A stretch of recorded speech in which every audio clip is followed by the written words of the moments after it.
Lectura del libro del Éxodo. En aquellos días el Señor pronunció las siguientes palabras: Yo soy el Señor, tu Dios, que te saqué de Egipto de la esclavitud.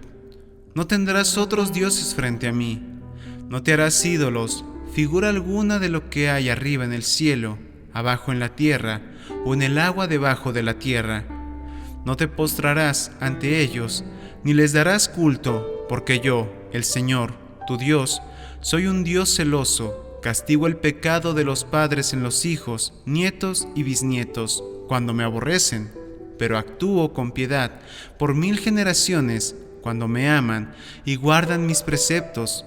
No pronunciarás el nombre del Señor, tu Dios, en falso, porque no dejará el Señor impune a quien pronuncie su nombre en falso. Fíjate en el sábado para santificado. Durante 6 días trabaja y haz tus tareas, pero el día séptimo es un día de descanso, dedicado al Señor, tu Dios. No harás trabajo alguno, ni tú, ni tu hijo, ni tu hija, ni tu esclavo, ni tu esclava, ni tu ganado, ni el forastero que vive en tus ciudades. Porque en 6 días hizo el Señor el cielo, la tierra y el mar, y lo que hay en ellos, y el séptimo día descansó. Por eso bendijo el Señor el sábado y lo santificó. Honra a tu padre y a tu madre. Así prolongarás tus días en la tierra que el Señor, tu Dios, te va a dar. No matarás, no cometerás adulterio, no robarás, no darás testimonio falso contra tu prójimo, no codiciarás los bienes de tu prójimo, no codiciarás la mujer de tu prójimo, ni su esclavo, ni su esclava, ni su buey, ni su asno, ni nada que sea de él. Esto es palabra de Dios.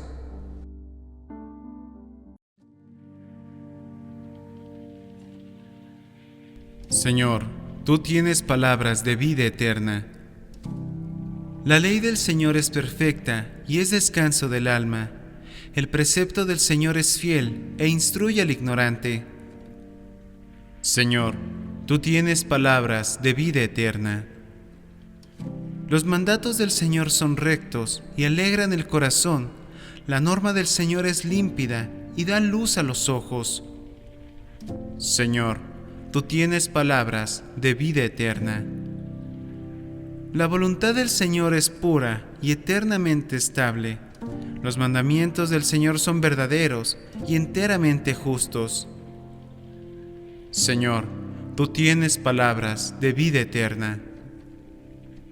Más preciosos que el oro, más que el oro fino, más dulces que la miel de un panal que destila. Señor, tú tienes palabras de vida eterna. Lectura del Santo Evangelio según San Mateo. En aquel tiempo, dijo Jesús a sus discípulos: Vosotros oíd lo que significa la parábola del sembrador. Si uno escucha la palabra del reino sin entenderla, viene el maligno y roba lo sembrado en su corazón. Esto significa lo sembrado al borde del camino. Lo sembrado en terreno pedregoso significa el que la escucha y la acepta enseguida con alegría, pero no tiene raíces, es inconstante y en cuanto viene una dificultad o persecución por la palabra, sucumbe. Lo sembrado entre zarzas significa el que escucha la palabra, pero los afanes de la vida y la seducción de las riquezas la ahogan y se queda estéril. Lo sembrado en tierra buena significa el que escucha la palabra y la entiende. Ese dará fruto y producirá 100 o 60 o 30 por uno. Esto es palabra del Señor. ¡Gloria a ti, Señor Jesús! Queridos hermanos, en el Evangelio de Mateo encontramos la parábola del sembrador. En esta parábola, Jesús compara el proceso de siembra con el anuncio del Evangelio y la respuesta de las personas a esa predicación. El sembrador arroja la semilla en diferentes tipos de suelo, representando diferentes actitudes y respuestas de las personas. El primer tipo de suelo mencionado es el camino, donde la semilla cae y es pisoteada por los que pasan. Esta representa a aquellos que escuchan la palabra pero no la entienden, y el maligno viene y arrebata lo que se sembró en sus corazones. Esta parte de la parábola nos enseña la importancia de estar abiertos y receptivos a la palabra de Dios, evitando que las distracciones o las influencias negativas nos impidan comprenderla y vivirla. El segundo es el tipo de suelo pedregoso, donde la semilla cae y brota rápidamente, pero debido a la falta de raíces, se marchita cuando llegan las dificultades o la persecución.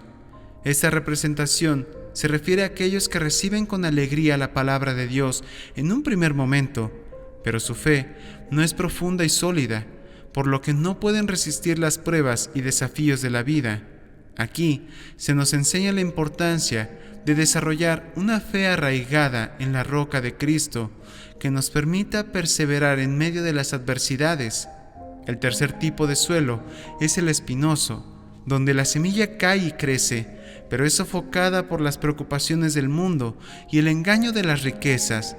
Esto representa a aquellos que permiten que las preocupaciones y los afanes de la vida terrenal se apoderen de su corazón, impidiendo que la palabra de Dios produzca fruto en ellos. Esta parte de la parábola nos desafía a examinar nuestras prioridades y a despojarnos de las preocupaciones mundanas que nos impiden vivir plenamente para Dios. Finalmente, el cuarto tipo de suelo es el bueno y fértil, donde la semilla cae y produce una cosecha abundante, algunas veces 100, otras 60 y otras 30. Este tipo de suelo representa a aquellos que reciben la palabra de Dios con un corazón abierto y sincero, y la permiten crecer y fructificar en sus vidas. Estas personas comprenden la importancia de nutrir su fe, de perseverar en la oración y en la búsqueda de la voluntad de Dios, y de vivir de acuerdo con sus enseñanzas. Esta parábola nos desafía a examinar la calidad de nuestro propio suelo espiritual. ¿Estamos siendo como el camino donde la palabra de Dios no puede arraigarse en nuestros corazones? ¿O somos como el terreno pedregoso, donde nuestra fe es superficial y no puede soportar las pruebas? O tal vez somos como el terreno espinoso, donde las preocupaciones mundanas ahogan nuestra vida espiritual. Ojalá seamos como el buen suelo, donde la palabra de Dios encuentra un hogar fértil y produce una cosecha abundante. Que esta reflexión sobre la parábola del sembrador nos impulse a examinar nuestras dificultades y a trabajar para mantener un corazón abierto y receptivo a la palabra de Dios, que estemos dispuestos a apartar las distracciones, a nutrir nuestra fe y a vivir en obediencia a sus enseñanzas, para que podamos experimentar la plenitud de una vida fructífera en Cristo. Que la bendición de Dios quede con todos ustedes.